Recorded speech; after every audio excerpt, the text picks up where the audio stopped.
పల్లెటూరులో ఉన్న ప్రతి ఒక్కరికి కందికాయలంటే ఒక ఎమోషన్. నా చిన్నప్పుడైతే ఎప్పుడెప్పుడు సంక్రాంతి సెలవులొస్తాయా? ఎప్పుడెప్పుడు కందికాయలు ఉడకబెట్టుకొని తిందామా అని ఉండేది.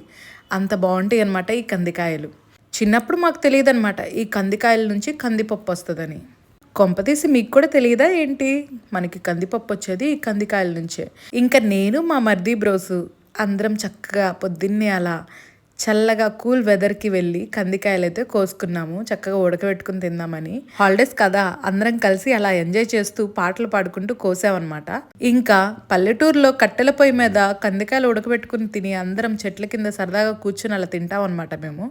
ఇలా ఒక మూకుడు పెట్టుకుని కందికాయలు వేసుకుని కొంచెం కళ్ళుప్పేసుకుని 20 మినిట్స్ అలా ఉడికించుకుంటే కందికాయలు అనేది చక్కగా ఉడికితే నేను చూపించినట్టు గ్రీన్ కలర్‌లో కాదు బ్రౌన్ కలర్‌లో వస్తే కందికాయలు ఉడికిపోయినట్టే.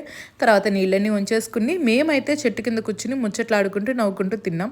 మీలో ఎంతమందికి కందికాయలు తెలుసు? ఎంతమందికి కందికాయలు ఇష్టమో కామెంట్ చేసేయండి.